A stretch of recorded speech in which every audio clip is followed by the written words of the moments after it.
you have a moment to explain the story of Dippin Dots? Since Yeah. we have them sitting here, I thought no one else better but you, Doctor, could We've got give a Dippin little Dots snippet on here. that. We've got our Alltech Angus. We have our beer, and they all have a story. Okay. Every single product here has a story. This here, the beer, the Bourbon Barrel Ale, has a story. On my mum's side, they were coopers Okay. for generations. They made whiskey barrels. And there was a tied house, and they made whiskey barrels. I became a brewer, Okay. and I was a distiller.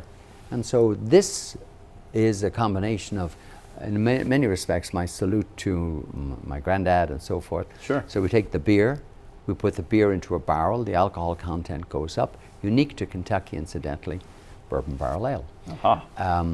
The Dippin Dots. Dippin Dots, we were producing a product of ours, and it was necessary to quick freeze it. It was necessary to make a little bead of it. And so we were messing around, and we took the top of a lid and we just bored holes in it, and we drip fed the cream-like material into it, into liquid nitrogen, got beads. And we said, hey, there's a way. My colleague at the time, now my partner, Kirt Jones, said, hey, this can be an ice cream. And then he came up with the name Dippin Dots, and he took it, and the ice cream of the future, and so on. But everything, you know, life is about stories, and building a business is about stories. The Bourbon Barrel, the Bluegrass Sundown is a story.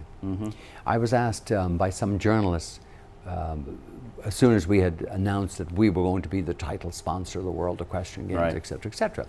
And we were at an event called the 3-day event out in at the horse park, and it was cold. It was as cold as the dickens. And these journalists were all disgruntled and so forth, because apparently the coffee was lousy and the coffee was cold. Right. So the first question given to me about my sponsorship, my title sponsorship, was not a technical question. Okay. It was, at your games, will you have hot coffee? And my answer was, not a chance. And then I began to think, because obviously I was thinking on my feet. Sure. I said, I'll tell you what you will have.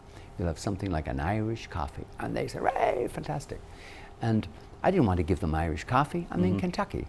So we actually made our Bluegrass Sundown, Okay. which is bourbon, sugar, and coffee. Okay. And when you pour it, you get beautiful coffee. Pour 1/3, 2/3, put the cream on the top, perfect. And that will become one of the signature drinks of the games. So everything you see here has a story to it. Some people wake up and say, wow, this is an amazing opportunity. Life doesn't work that way. To those of us who are curious, Okay. and you need to be curious like a child, you need to be asking the why. To those of us who are curious, you will see constantly opportunities, constantly. We're going to have a coffee? No, you're not going to have a coffee. You're going to have a Bluegrass Sundown. Are you going to have a beer? No, you're not going to have a beer. You're going to have a beer with a twist. A Okay. beer with a Kentucky twist, Bourbon Barrel Ale. Everything has a story. It's a good time to ask this question because your son, Yes. Mark, is a Dr. Lyons Yes. as well. And my Well, daughter. Oh yes, sorry, Yes. sorry, Yeah. I forgot that.